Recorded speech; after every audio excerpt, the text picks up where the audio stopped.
Hello students, welcome to HK Physics classes. Today we are going to start Unit 1 Electrostatics. तो physics में एक branch होती है electromagnetism.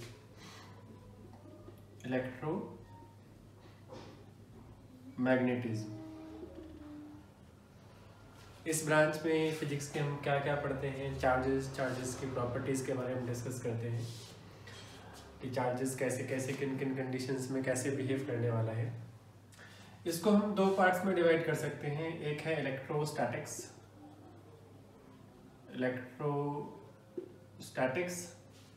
और दूसरा हम इसको डिवाइड कर सकते हैं इलेक्ट्रोडायनेमिक्स. तो स्टैटिक्स का मतलब होता है एट रेस्ट. इलेक्ट्रो वर्ड आया है इलेक्ट्रॉन से, जो कि एक चार्ज होता है. तो इसका मतलब हो गया चार्ज एट रेस्ट. इसको भी डिवाइड करिए इलेक्ट्रोडायनेमिक्स. डायनेमिक्स का मतलब होता है मोशन. तो चार्ज इन मोशन. तो इस ब्रांच में हम क्या पढ़ने वाले हैं, चार्ज जब रेस्ट में रहेगा तो कैसे कैसे बिहेव करने वाला है वो हम पढ़ेंगे इलेक्ट्रोस्टैटिक्स में. और चार्ज जब मोशन में रहेगा उस टाइम पे कैसी कैसी प्रॉपर्टी शो करेगा वो हम पढ़ेंगे इलेक्ट्रोडायनेमिक्स में. तो 12th के सिलेबस में चार्ज एट रेस्ट में जो टॉपिक्स आपके इन्वॉल्व हैं वो है properties of charge at rest.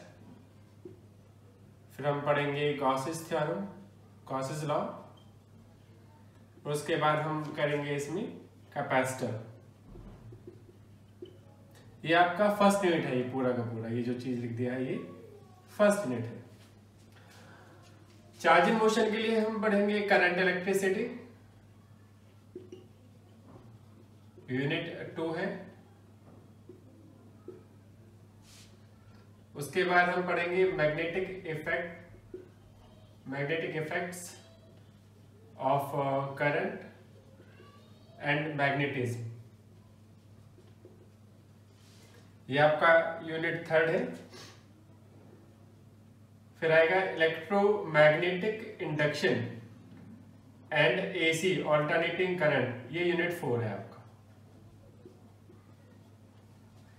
ये यूनिट 3 है, ये यूनिट 2 है और ये पूरा का पूरा आपका क्या है, यूनिट 1 है.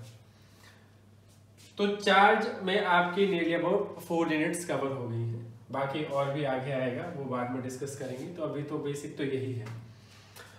ओके, तो स्टार्ट करते हैं इनको. सबसे पहले आएगा charge. What do you mean by charge? Charge होता क्या है?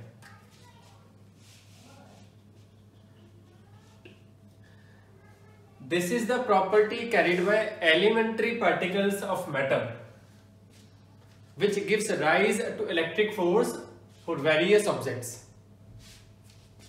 ठीक है, चार्ज क्या हो गया आपका? It is the property carried by elementary charge particles. Elementary particles basically of matter. उसकी वजह से क्या होगा कि ये various objects के लिए electrical force देने वाला है. एलिमेंट्री पार्टिकल्स आपके कौन कौन से हैं? Some elementary particles like electron, proton, neutron. यहां पे लिख लेते हैं चार्ज और यहां पर लिख लेते हैं मास. इलेक्ट्रॉन पे चार्ज होता है माइनस का 1.6 इंटू 10⁻⁻19 कूलम. प्रोटॉन पे इसका जस्ट ऑपोजिट होता है, प्लस का 1.6 इंटू 10⁻⁻19 कूलम. इस पे नेट चार्ज कितना होता है? 0 होता है. मास जो आएगा इलेक्ट्रॉन पे होता है 9.1 इंटू 10⁻31 kg. प्रोटॉन पे होता है 1.672 इंटू 10⁻27 kg. और न्यूट्रॉन पे इसके लगभग बराबर होता है. ये 7 के बाद इसमें 2 डिजिट था, इसमें 4 आ गया है. आपका 4 नंबर आ गया है. ये आपका हो गया. ठीक है. चार्ज आपका दो टाइप का होता है, एक होता है पॉजिटिव और एक होता है नेगेटिव। Positive and negative. तो ये पॉजिटिव नेगेटिव समझाने के लिए मेरे को एटम के स्ट्रक्चर के पास जाना पड़ेगा। तो एटम में होता क्या है, आपका एक न्यूक्लियस होता है, न्यूक्लियस में प्रोटॉन और न्यूट्रॉन्स होते हैं, और उसके बाहर ऑर्बिट्स होते हैं जिनमें इलेक्ट्रॉन्स होते हैं। ये इलेक्ट्रॉन है इधर, और ये न्यूक्लियस के अंदर प्रोटॉन है। तो ऐसा ही एक हम एग्जांपल ले लेते हैं सोडियम का। सोडियम का एटॉमिक नंबर होता है 11, और ऑर्बिट वाइज अगर इसको एक्सप्लेन करें तो 281, केमिस्ट्री में आपने पढ़ा होगा। तो ये जो एटॉमिक नंबर है ये हमें इंफॉर्मेशन देता है कि प्रोटॉन्स की काउंटिंग के बाद नंबर ऑफ प्रोटॉन्स और नंबर ऑफ इलेक्ट्रॉन्स के बारे में। तो 11 एटॉमिक नंबर है, तो इसका मतलब 11 ही इलेक्ट्रॉन हो गए और 11 ही क्या हो गए, प्रोटॉन। इलेक्ट्रॉन पे चार्ज होता है माइनस का, प्रोटॉन पे चार्ज होता है प्लस का, ये रहा। तो 11 माइनस के हो गए, 11 माइनस के हो गए, 11 प्लस के हो गए, तो हो गया 0। तो इसे कह दिया न्यूट्रल। तो इन दिस केस आपका सोडियम न्यूट्रल है। लेकिन अगर इसके लास्ट ऑर्बिट के बारे में बात करें तो इसके पास एक इलेक्ट्रॉन है, ये इलेक्ट्रॉन है, और इसे स्टेबल होने के लिए ये फुलफिल होना चाहिए बाहर वाला। अब इसे कोई 7 इलेक्ट्रॉन तो देगा नहीं, तो ये क्या करेगा, एक इलेक्ट्रॉन लूज कर देगा। तो इन दिस सिनेरियो इसके पास 2 8 रह गया। तो ये इलेक्ट्रॉन थे, तो एक इलेक्ट्रॉन गया ना, तो इसके पास कितने इलेक्ट्रॉन रह गए, 10। प्रोटॉन तो हिले नहीं, प्रोटॉन कितने रहे, 11। अब इनको ऐड करेंगे तो 1 प्रोटॉन बचा आपका। तो इन दिस सिचुएशन इसको हमने लिख लिया Na+। तो ये इस तरीके से आपके पास पॉजिटिव चार्ज आ गया, कि बॉडी आपकी पॉजिटिवली चार्ज हो गई है, राइट। अब in second scenario negative charge के लिए बात करें तो मैं एग्जांपल ले लेता हूं क्लोरीन का, जिसका एटॉमिक नंबर होता है 17, और इसको हम लिखेंगे 17 इलेक्ट्रॉन्स एंड 17 प्रोटॉन्स। इनको टोटल करेंगे 0, तो फिर न्यूट्रल आ गया। अपनी नॉर्मल स्टेट में तो न्यूट्रल ही रहेंगे। इसका ऑर्बिट वाइज अगर एक्सप्लेन करें तो 287 होता है। तो आखिर के ऑर्बिट में देखिए 8 के लिए 1 की कमी रह गई है बस, तो 1 तो ले सकता है। इस केस में तो 7 लेने थे, 7 तो कोई देता नहीं, 7th नंबर तो कोई देता नहीं 7 इलेक्ट्रॉन। लेकिन इस केस में 1 इलेक्ट्रॉन ले सकता है। तो इस केस में इसका ऑर्बिट्स का कॉन्फ़िगरेशन 288 हो जाएगा। तो मतलब कितना इलेक्ट्रॉन हो गया, 18, और प्रोटॉन कितना था, 17। तो प्लस करेंगे तो क्या आएगा, 1 इलेक्ट्रॉन। तो ये हो जाएगा Cl नेगेटिव। क्या हो गया, Cl नेगेटिव। तो इस तरीके से आपके प्लस और माइनस चार्ज बॉडी पे आ सकते हैं। फिर भी हम चार्जिंग के कुछ मेथड्स पढ़ लेते हैं इसमें, कि चार्जिंग के 2-3 मेथड आपके सिलेबस में देके रखे हुए हैं। चार्जिंग के कौन कौन से वो मेथड्स हैं उनको एक बार देख लेते हैं। तो अभी हमने जब चार्जिंग, मैंने अभी 2 चीजों से आपको करके दिखाई है, तो बेसिकली आपको एक चीज समझ में आई होगी कि इन चार्जिंग आपका ये कुछ नहीं है, जस्ट ट्रांसफर ऑफ इलेक्ट्रॉन्स है। क्या है, ट्रांसफर ऑफ इलेक्ट्रॉन्स है। तो सबसे, और इसमें चार्जिंग में जो इलेक्ट्रॉन अगर ट्रांसफर हो रहा है, चार्ज अगर ट्रांसफर हो रहा है, विच मीन्स कि इसका मास भी ट्रांसफर हो रहा है। क्या हो रहा है, मास भी ट्रांसफर हो रहा है। कितना ट्रांसफर हो रहा है वो डिपेंड करेगा कितना चार्ज गया। जैसे अभी क्लोरीन का केस हमने पढ़ा, सॉरी सोडियम का केस पढ़ा। सोडियम के केस से देख लेते हैं। सोडियम के पास 281 था, 1 इलेक्ट्रॉन उसने दे दिया। कितना इलेक्ट्रॉन गया, 1 इलेक्ट्रॉन गया ना, तो चार्ज कितना गया, 1 इलेक्ट्रॉन का चार्ज गया, और मास कितना गया, वो भी 1 इलेक्ट्रॉन का गया। और 1 इलेक्ट्रॉन पे कितना मास होता है, 9.1 × 10⁻31 kg, इतना मास गया। 2 इलेक्ट्रॉन जाते तो उसको 2 से मल्टीपल कर देते, 3 जाते तो 3 से मल्टीप्लाई कर देते, या फिर इतने चार्ज अगर आते तो उतना मास ऐड हो जाता, राइट। तो अगर चार्ज किसी बॉडी, कोई बॉडी चार्ज हो रहा है, इसका मतलब उसका मास भी वेरी करेगा। तो पहला प्रॉपर्टी हम पढ़ लेते हैं, कंडक्शन ऑफ चार्ज।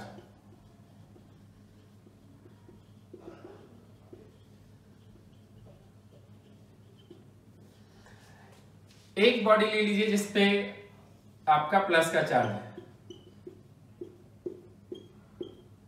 ओके, इस पे क्यू चार्ज है, से प्लस का क्यू चार्ज। एक दूसरा बॉडी हमने ले लिया जिसपे कोई भी चार्ज नहीं है, ये ए बॉडी और ये बी बॉडी। तो बाय एनी मीन या तो दोनों को कांटेक्ट करा दो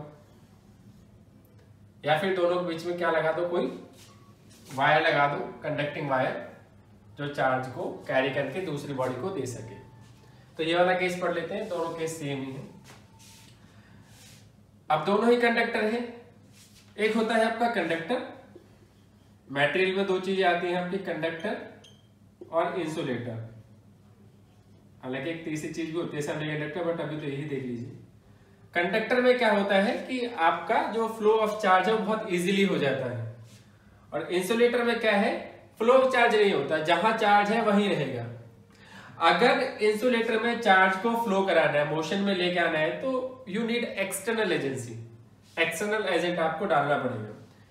तो हमने यहाँ दो कंडक्टर ले लिए, एक पे चार्ज था, एक पे चार्ज नहीं था। अब एक कंडक्टर है तो अभी हायर पोटेंशियल से लोअर पोटेंशियल की तरफ चला जाएगा, क्योंकि इस पे ज्यादा चार्ज था तो इसका पोटेंशियल ज्यादा हो गया। तो अब कुछ चार्ज जो है यहां से ट्रांसफर होके इसके पास चला गया। अब इसको सेपरेट कर दीजिए, अलग कर दीजिए। तो इस पे कुछ चार्ज हो गया और इसके पास कुछ चार्ज हो गया। इस पे हमने Q1 मान लिया, इस पे हमने Q2 मान लिया, और Q1 plus Q2 is equal to Q। ये आपका हो गया कंडक्शन ऑफ चार्ज। नेगेटिव वाले के साथ भी आप सिमिलर चीज कर सकते हैं, राइट। दूसरा आपका मेथड है induction of by induction, charging by induction, charging by induction without touch.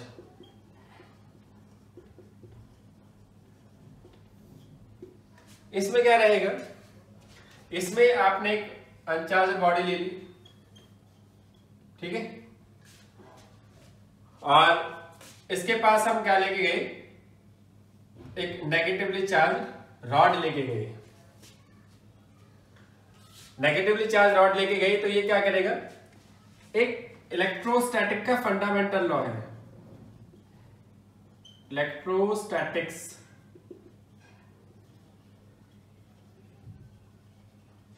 Fundamental law.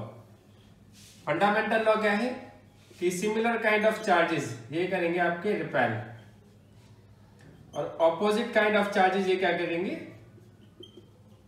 Attract करेंगे। ये फंडामेंटल लॉ है इलेक्ट्रोस्टैटिक्स का कि सिमिलर काइंड ऑफ चार्जेस, मतलब plus plus minus minus repel करने वाला है, और opposite kind of charges plus minus और माइनस प्लस आपका क्या करने वाला है, अट्रैक्ट करने वाला है। तो अभी जैसे हमने पढ़ा था, सोडियम का पढ़ा था 11 नंबर 281, तो 11 इलेक्ट्रॉन थे, 11 प्रोटॉन थे, तो टोटल कितना था, 0, न्यूट्रल हो गया। तो इस 0 से क्या समझ में आया, इस 0 से ये समझ में आया कि इसका ये बिल्कुल भी मतलब नहीं है कि उसके ऊपर चार्ज नहीं है, चार्ज तो है लेकिन टोटल इन टोटलिटी वो कितना हो गया, 0 हो गया। तो ऐसी इस बॉडी के साथ है, क्योंकि हर कोई इलेक्ट्रॉन प्रोटॉन से मिलकर बना हुआ है। तो जब ये नेगेटिव रॉड इसके पास लेके जाएंगे तो जो पॉजिटिव चार्ज रहेगा, opposite kind of charge attract होगा, ये तो नियर बाय एंड पे आ जाएगा, और फार्दर एंड दूसरे एंड पे कौन सा आ जाएगा, सिमिलर काइंड ऑफ चार्ज, क्योंकि प्लस माइनस अट्रैक्ट करेंगे और माइनस माइनस क्या करेंगे, रिपेल करने वाले हैं। क्लियर। तो ये पहला स्टेप हो गया। इन सेकंड स्टेप क्या करना है, इसको ग्राउंड कर दीजिए, इस रॉड को यहीं पे रखना है, इसको ग्राउंड कर देंगे, अर्थिंग कर दिया। अर्थिंग में क्या होगा कि ये इलेक्ट्रॉन जो है वो सारा का सारा किस में चला जाएगा, ग्राउंड में चला जाएगा, चला गया ग्राउंड में। अब नया डायग्राम क्या बनेगा, भाई सारा इलेक्ट्रॉन तो चला गया ग्राउंड में, यहां रह गया प्लस, और ये आपने कीप कर रखी है रॉड, ठीक है। अभी थर्ड केस में क्या करेंगे, सबसे पहले अर्थिंग हटाएंगे और फिर क्या हटाएंगे, ये रॉड हटाएंगे नेगेटिवली चार्ज। तो अब इस ऑब्जेक्ट के साथ क्या होने वाला है, ये चार्ज जो चार्ज था नियर बाय एंड पे प्लस, वो यूनिफॉर्मली डिस्ट्रीब्यूट हो जाएगा। चार्ज की प्रॉपर्टी है charge given to any conductor, it will uniformly distribute over its surface, outer surface. वो सारा का सारा चार्ज यूनिफॉर्मली डिस्ट्रीब्यूट हो जाएगा आउटर सरफेस पे। ठीक है, ये हो गया पॉजिटिवली चार्ज। क्या हो गया? Positively charge. ऐसे ही आप कर सकते हैं यहां पे पॉजिटिव रॉड लेके, वो आप खुद से कर लीजिएगा तो नेगेटिव प्लस इस तरीके से आ जाएगा। But keep in mind that कि अर्थ सिर्फ नेगेटिव चार्ज को ही लेता है, पॉजिटिव चार्ज को अपने अंदर नहीं लेता, राइट। इसके बाद आपका आएगा लास्ट है charging by friction. Charging by friction में क्या होगा? चार्जिंग बाय फ्रिक्शन,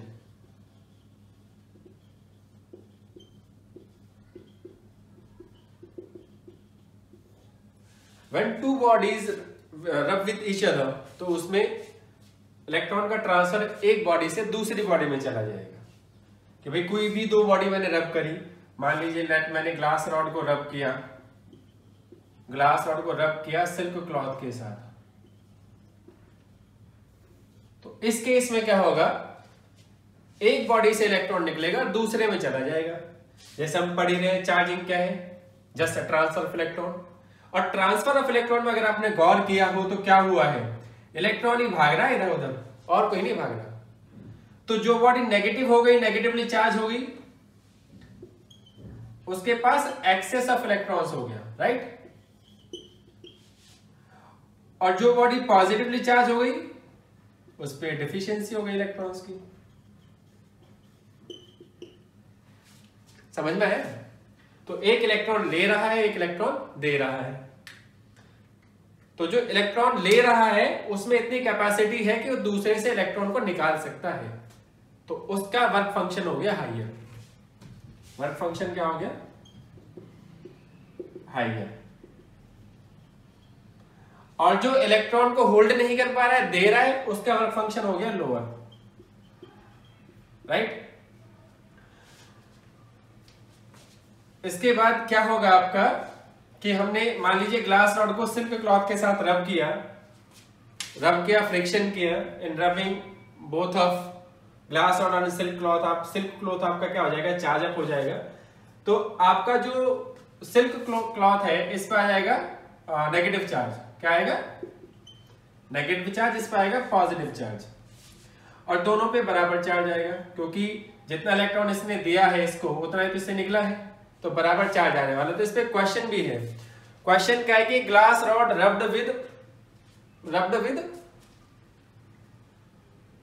एक glass rod rubbed with silk cloth acquired से चार्ज प्लस 1.6 into 10 का पावर माइनस 19 कूलम।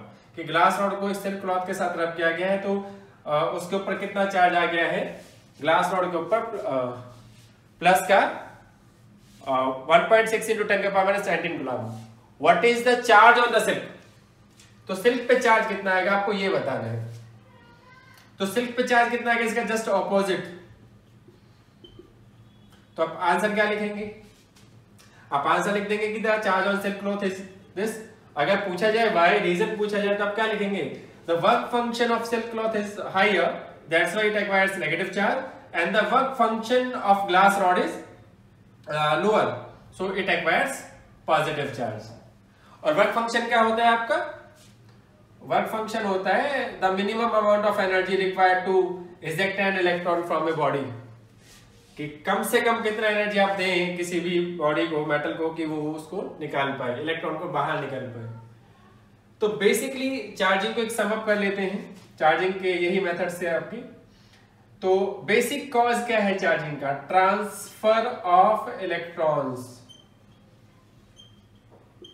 क्या है? Transfer of electrons. और इसके साथ साथ हो रहा है ट्रांसफर ऑफ मास भी। क्या हो रहा है?